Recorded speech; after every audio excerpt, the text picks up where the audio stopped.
Welcome to Shrutis Kitchen.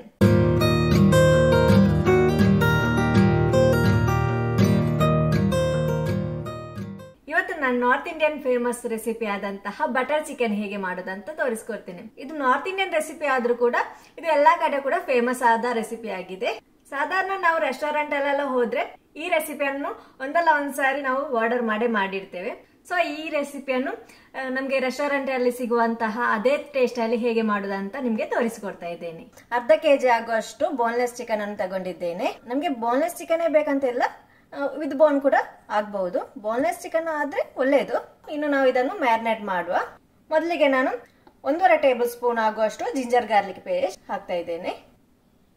ಅರ್ಧ tea spoon ಆಗುವಷ್ಟು ಅರಶಿನ ಹುಡಿ, 1.5 ಟೀ ಸ್ಪೂನ್ ಆಗುವಷ್ಟು ಕೊತ್ತಂಬರಿ ಹುಡಿ, 2 ಟೇಬಲ್ ಸ್ಪೂನ್ ಆಗುವಷ್ಟು ಕಾಶ್ಮೀರಿ ಚಿಲ್ಲಿ, 1 ಟೇಬಲ್ ಸ್ಪೂನ್ ಆಗುವಷ್ಟು ನಿಂಬೆ ರಸ, 3 ಟೇಬಲ್ ಸ್ಪೂನ್ ಆಗುವಷ್ಟು ಕರ್ಡ್, ಸ್ವಲ್ಪ ಕಸೂರಿ ಮೇಥಿ ಅದನ್ನು ಕ್ರಶ್ ಮಾಡಿ ಹಾಕ್ತಾ ಇದ್ದೇನೆ.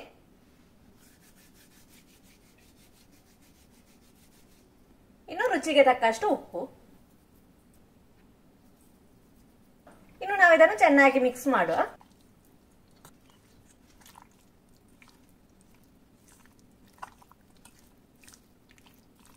ನೋಡಿ, ಇದು ಚೆನ್ನಾಗಿ ಮಿಕ್ಸ್ ಆಗಿದೆ. ಇನ್ನು ನಾವು 1 ಗಂಟೆಯಷ್ಟು ಹೊತ್ತು ರೆಸ್ಟ್ ಮಾಡಲಿಡುವ. ಮಿನಿಮಮ್ ಒಂದು ಅರ್ಧ ಗಂಟೆ ಆದ್ರೂ ರೆಸ್ಟ್ ಮಾಡಲಿಡ್ಲೇಬೇಕು. ಆಗ್ಲೇ ನಮ್ಗೆ ಈ ಮಸಾಲೆ ಎಲ್ಲ ಚೆನ್ನಾಗಿ ಹಿಡಿಯುದು ಈ ಚಿಕನ್ಗೆ. ಚಿಕನ್ ರೆಸ್ಟ್ ಮಾಡ್ಲಿಟ್ಟು 1 ಗಂಟೆ ಹೊತ್ತಾಯ್ತು. ಇನ್ನು ನಾವು ಇದನ್ನು ಫ್ರೈ ಮಾಡಿ ತೆಗೆಯುವ. ಅದಕ್ಕೋಸ್ಕರ ನಾನು ಒಂದು ಪ್ಯಾನ್ ಬಿಸಿ ಮಾಡಿ ಅದಕ್ಕೆ ಸ್ವಲ್ಪ ಬಟರ್ ಹಾಕಿದ್ದೇನೆ. ಇನ್ನು ನಾವು ಇದಕ್ಕೆ ಮ್ಯಾರಿನೇಟ್ ಮಾಡಿಟ್ಟಂತಹ ಚಿಕನ್ ಅನ್ನು ಹಾಕುವ.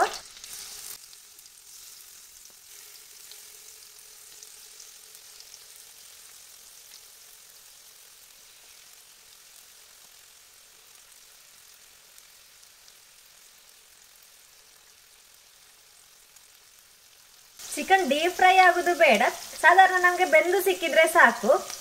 ನೋಡಿ, ಇದು ಒಂದು ಸೈಡ್ 1-2 ನಿಮಿಷದಷ್ಟು ಹೊತ್ತು ಫ್ರೈ ಆಗಿದೆ. ಇನ್ನು ನಾವು ಇದನ್ನು ಮಗುಚಿ ಹಾಕುವ.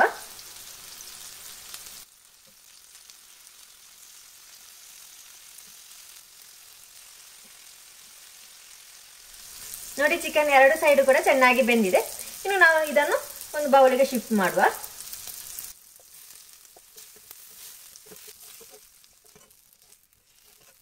ಇನ್ನು ಇದಕ್ಕೆ ಸ್ವಲ್ಪ ಬಟರ್ ಹಾಕಿ ಉಳಿದ ಚಿಕನ್ ಅನ್ನು ಕೂಡ ಫ್ರೈ ಮಾಡಿ ತೆಗೆಯುವ.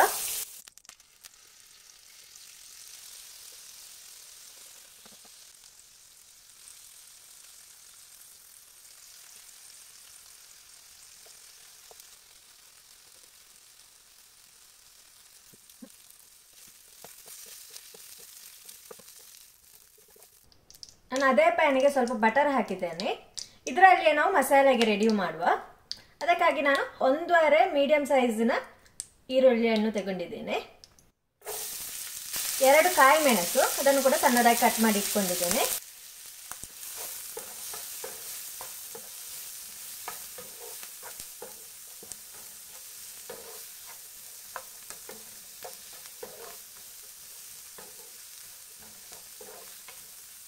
ಆನಿಯನ್ ಜಾಸ್ತಿ ಬೇಯುದು ಬೇಡ, ನಮಗೆ ಸ್ವಲ್ಪ ಬಾಡಿ ಸಿಕ್ಕಿದ್ರೆ ಸಾಕು.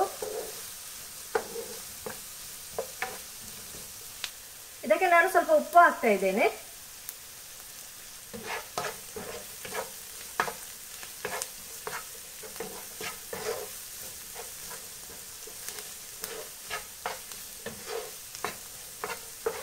ಎರಡು ಟೇಬಲ್ ಸ್ಪೂನ್ ಆಗುವಷ್ಟು ಜಿಂಜರ್ ಗಾರ್ಲಿಕ್ ಪೇಸ್ಟ್ ಹಾಕ್ತಾ ಇದ್ದೇನೆ.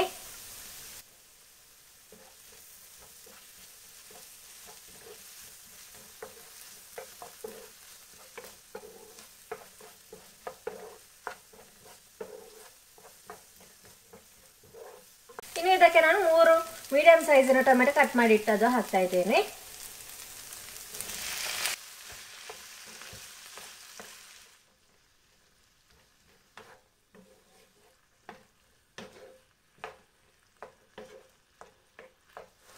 ಇನ್ನು ನಾವು ಫ್ಲೇಮ್ ಕಡಿಮೆ ಮಾಡಿ ನಾವು ಇದಕ್ಕೆ ಮಸಾಲಾ ಹುಡಿಗಳನ್ನು ಹಾಕುವ. 1/4 ಟೀ ಸ್ಪೂನ್ ಆಗುವಷ್ಟು ಅರಶಿನ ಹುಡಿ, 1.5 ಟೀ ಸ್ಪೂನ್ ಆಗುವಷ್ಟು ಕೊತ್ತಂಬರಿ ಹುಡಿ, 2 ಟೇಬಲ್ ಸ್ಪೂನ್ ಆಗುವಷ್ಟು ಕಾಶ್ಮೀರಿ ಚಿಲ್ಲಿ, ಅರ್ಧ ಟೇಬಲ್ ಸ್ಪೂನ್ ಆಗುವಷ್ಟು ಗರಂ ಮಸಾಲ, ಇನ್ನು ಇದನ್ನು ನಾವು ಚೆನ್ನಾಗಿ ಮಿಕ್ಸ್ ಮಾಡುವ.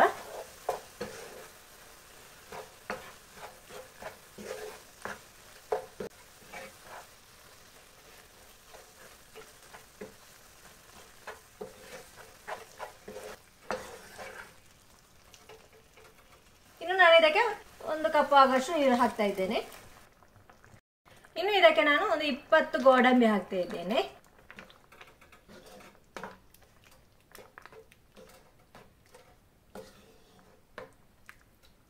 ಇನ್ನು ನಾವು ಇದನ್ನು ಒಂದು 5 ರಿಂದ 6 ನಿಮಿಷದಷ್ಟು ಹೊತ್ತು ಮುಚ್ಚಿಟ್ಟು ಬೇಯಿಸುವ. ಈ ಮಸಾಲೆ ಎಲ್ಲ ಚೆನ್ನಾಗಿ ಬೇಯಲಿ. 5-6 ನಿಮಿಷ ಆಯ್ತು. ಇನ್ನು ನಾವು ಮುಚ್ಚಳ ತೆಗೆಯುವ.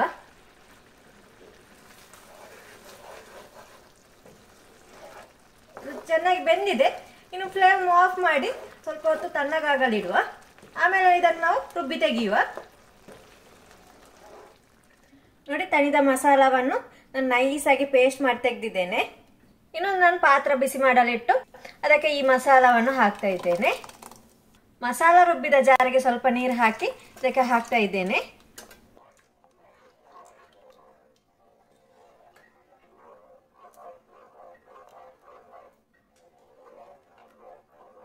ಇನ್ನು ಈ ಮಸಾಲ ಸ್ವಲ್ಪ ಕುದೀಲಿ.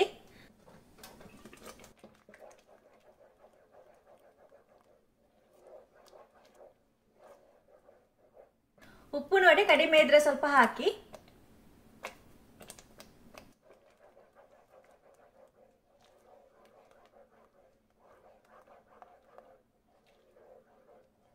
ಇನ್ನು ನಾವು ಇದಕ್ಕೆ ಫ್ರೈ ಮಾಡಿಟ್ಟಂತಹ ಚಿಕನ್ ಅನ್ನು ಆಡ್ ಮಾಡುವ. ಇದನ್ನು ಚೆನ್ನಾಗಿ ಮಿಕ್ಸ್ ಮಾಡುವ.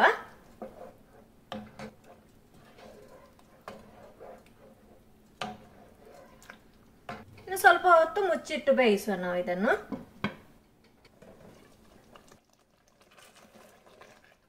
ನೋಡಿ, ಇದು ಆಲ್ಮೋಸ್ಟ್ ಆಗಿದೆ. ಈ ಚಿಕನ್ ಮತ್ತು ಮಸಾಲ ಮುಂಚೆನೆ ಬೆಂದ ಕಾರಣ ಇದು ಜಾಸ್ತಿ ಹೊತ್ತು ಬೇಯೋದು ಬೇಡ. ಇನ್ನು ಇದಕ್ಕೆ ನಾವು ಸ್ವಲ್ಪ ಬಟರ್ ಹಾಕುವ. ಹಾಗೆ ಕಸೂರಿ ಮೇಥಿ ಸ್ವಲ್ಪ ಕ್ರಶ್ ಮಾಡಿ ಹಾಕುವ.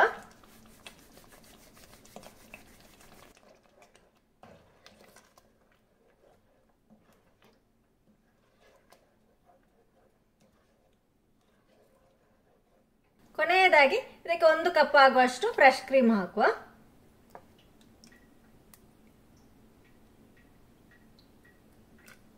ಇದನ್ನು ಚೆನ್ನಾಗಿ ಮಿಕ್ಸ್ ಮಾಡಬೇಕು.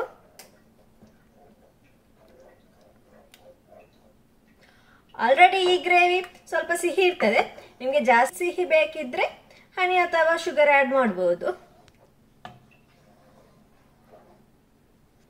ಇನ್ನೊಂದು ಸ್ವಲ್ಪ ಹೊತ್ತು ಮುಚ್ಚಿಟ್ಟು ಬೇಯಿಸುವ.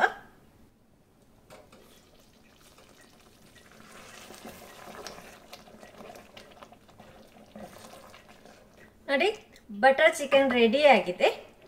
ಇನ್ನು ನಾನು ಫ್ಲೇಮ್ ಆಫ್ ಮಾಡಿ ಸರ್ವಿಂಗ್ ಬೌಲ್ಗೆ ಶಿಫ್ಟ್ ಮಾಡ್ತಾ ಇದ್ದೇನೆ. ನೋಡಿ, ಗ್ರೇವಿ ಒಳ್ಳೆ ತಿಕ್ಕಾಗಿ ಬಂದಿದೆ. ಈ ರೆಸಿಪಿ ಎಲ್ಲದಕ್ಕೂ ಒಂದು ಒಳ್ಳೆ ಕಾಂಬಿನೇಷನ್ ಆಗಿರ್ತದೆ. ಈ ಪರಾಟ ಹಾಗೆ ಚಪಾತಿ ರೈಸ್ ಜೊತೆಗೂ ಕೂಡ ಒಳ್ಳೆ ಚೆನ್ನಾಗಿರ್ತದೆ. ಇನ್ನು ನಾನು ಸ್ವಲ್ಪ ಗಾರ್ನಿಶಿಂಗ್ ಮಾಡ್ಲಿಕ್ಕೋಸ್ಕರ ಈ ಫ್ರೆಶ್ ಕ್ರೀಮ್ ಅನ್ನು ಹಾಕ್ತಾ ಇದ್ದೇನೆ ಸ್ವಲ್ಪ. ಅದೇ ರೀತಿ ಸ್ವಲ್ಪ ಕೊತ್ತಂಬರಿ ಸೊಪ್ಪನ್ನು ಕೂಡ ಹಾಕ್ತಾ ಇದ್ದೇನೆ. ಈ ರೆಸಿಪಿಯನ್ನು ನೀವು ಕೂಡ ನಿಮ್ಮ ಮನೆಯಲ್ಲೊಮ್ಮೆ ಟ್ರೈ ಮಾಡಿ ನೋಡಿ, ಖಂಡಿತವಾಗಿಯೂ ಕೂಡ ಚೆನ್ನಾಗಿ ಬರ್ತದೆ.